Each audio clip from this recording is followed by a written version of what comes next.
We all agree what needs to be done. There's not much disagreement here at all. The next question is, well, how do we do it? How do we get stuff done? How do we get the agreements that we want? How do we work with China, with all other countries? That's really the question we're all facing here. Before I get into that, though, I want to just add a little dose of reality. This is not going to be easy. I don't want to overstate the degree to which China is toxic in America. And the same is probably pretty much true in America is toxic in China. There is virtually no member of the United States Congress who will stand up on the floor of the Senate or the House and say anything constructive about the relationship. No one. No one. I speak to my friends privately in the Congress. Gee, why isn't there someone? Is there some idea? How do we get some dialogue going? Nada, nowhere at all. A lot of Americans are really worried about China. It's basically the old Thucydides question, rising power, established power. We Americans kind of think, well, gee, we're kind of preferred. You know, we're the largest country. We basically set up these institutions post-World War II that are ours. China did, we did. We pride ourselves on our rule of law, independent judiciary, our Declaration of Independence, and our Constitution. We think we're pretty big stuff. We tend to think the world should follow, to be honest. And we really don't recognize the degree to which other countries, are just like us. They're equal. People in other countries have the same hopes and desires as do Americans. Have a decent income, food on the table, take care of their kids, decent education for their kids, clean air and clean water, decent health care, maybe be left alone a little bit, pursue their dreams. We're all the same. Americans really quite don't fully understand that yet. In China, I think the main concern is, as has been stated here, because of mostly driven by national security, which is sort of a smokescreen for some of the local indigenous innovation that Charlie and others have talked about. The Chinese think, this is my impression, that the United States is trying to stop China's rise. I asked that question, many of my friends in China, do you think the United States is trying to stop China's rise? Absolutely. I hear that in spades. Correspondingly, other side of the coin, Americans think that China wants to be the hegemon in Southeast Asia, say by the end of this decade, or maybe farther. General Mark Milley, about a month ago, he's a former chairman of the Joint Chiefs of Staff, on a TV program, just flat out said, China wants to be the regional hegemon by middle part of this decade, and wants to be maybe push farther and be maybe the world hegemon by mid-century. He said that publicly, strongly. Now, why did he say that? We must have some reasons, I don't know. But at the very least, he gives cover to the hawks of the United States, which is very, very powerful. Most members of Congress want to get reelected. How do you get reelected? You do what the people back home want. And right now, it's so easy to blame China. It's very, very easy. It's very easy for China to blame the United States. Recently, my wife and I were in Shanghai and met a couple friends in China who just basically given up. Said, we've given up the United States. We don't know what to do. It's just, we're not getting anywhere. We're stuck, and the relationship is really deteriorating. Fortunately, and many have talked about it today, it looks like maybe we might be reaching a plateau. Maybe we're not going to sink much farther. What is that? That's all the meetings back and forth between the United States and China, Secretary Mondo, Secretary Yellen, Secretary Blinken, you name it, back and forth. And that's really constructive. I want to just report a little bit about the Schumer meeting. I spent some time with former Ambassador Qin Gong, who frankly I like a lot, Don't know what happened, but that's not the issue here. And he was really working with me to try to work on this relationship very hard. Lots of very good questions.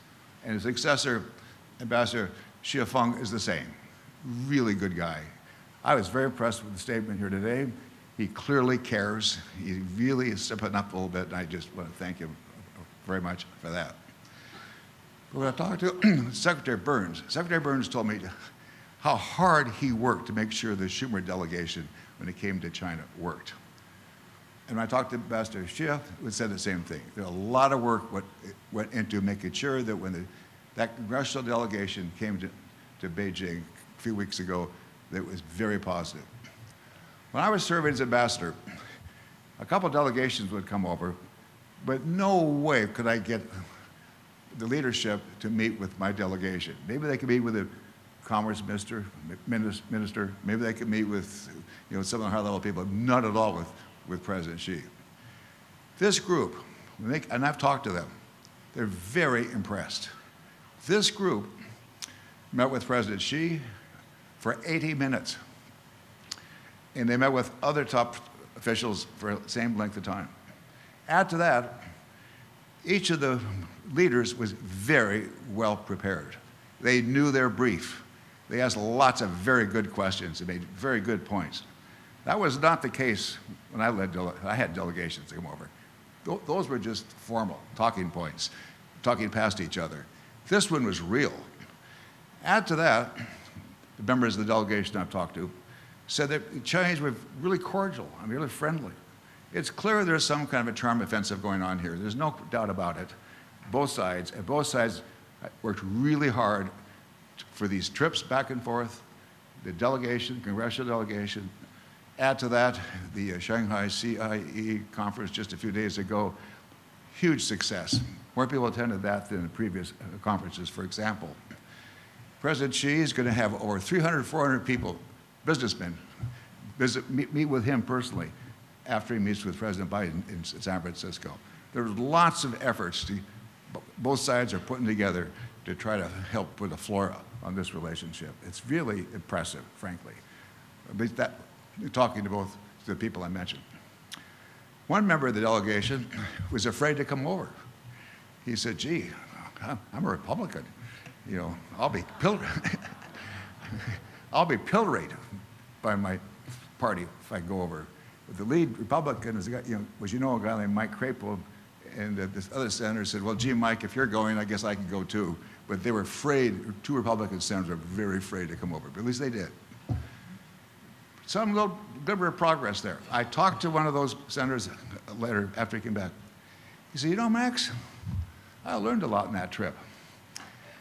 He said, I learned China's not going to go anywhere. We're always going to have to deal with China. And, hey, you take what you can get. And we start talking. We had a long conversation about China. And he wants to follow up with me when I get back to Washington, D.C. So things are kind of moving ahead a little bit here. My concern, however, is what follows after San Francisco.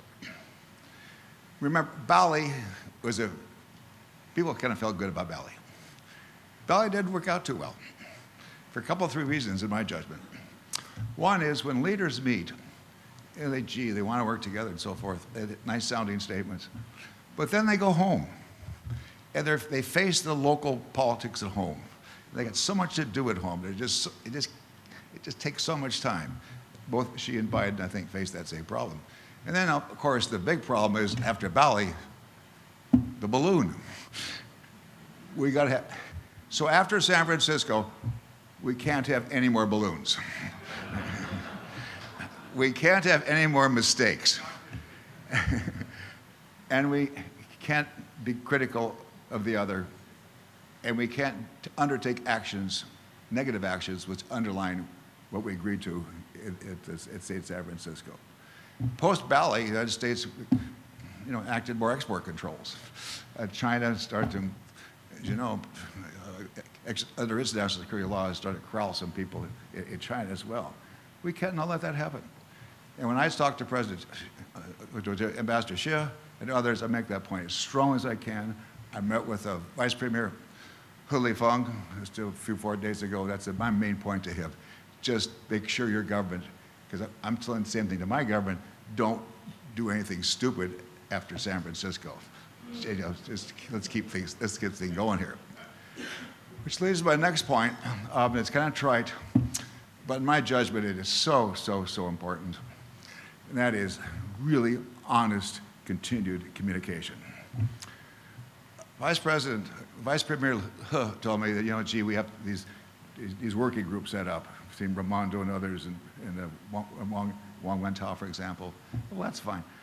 You know, I've been part of more working groups than I like to shake a stick at. They're boring, they're dull. Not much ever really happens.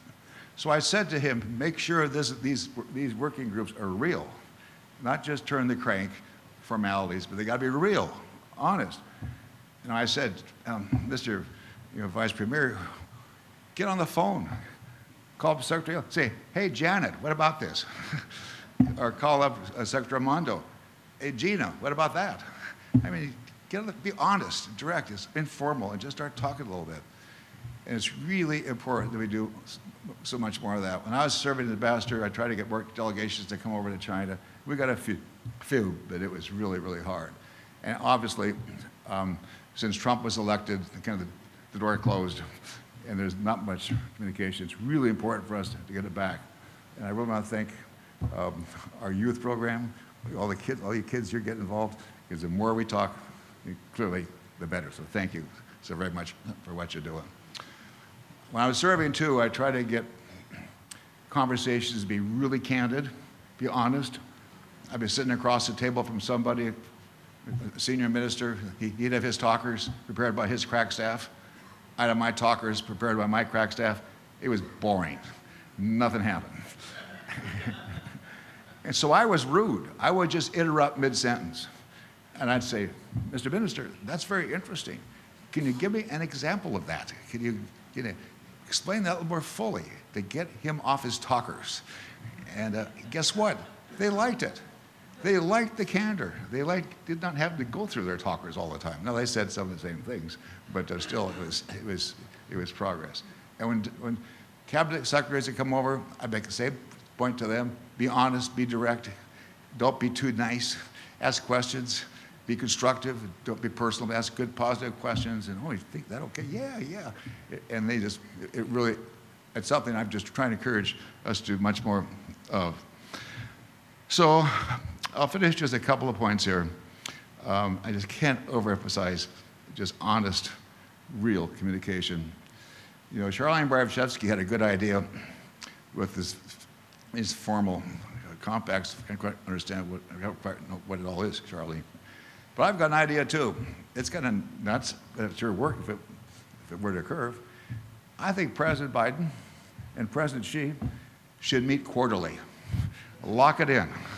We're going to meet every quarter, and when we meet, it's not just going to be a drive-by.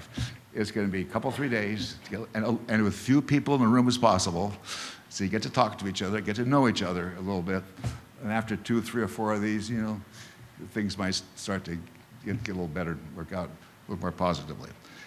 We have to get this relationship straightened out. We know we have to. We have no choice. We have to do our best.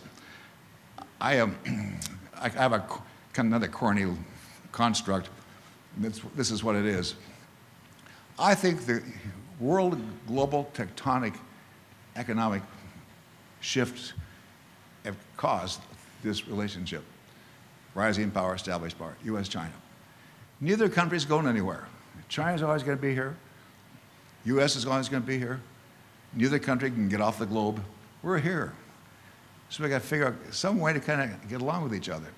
So my construct is this. It's like an arranged marriage.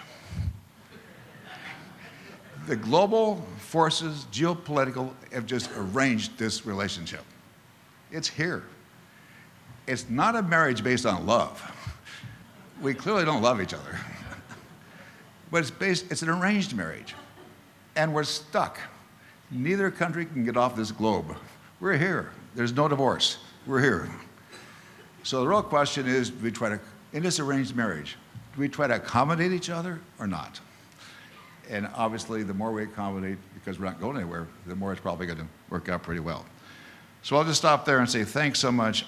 And just in the spirit of C.H. Tung, let's really go the extra mile, do all the things that we know we have to do, because this is not rocket science. This is pretty basic, what we know we have to do. Just get started and make it happen. Thank you very much.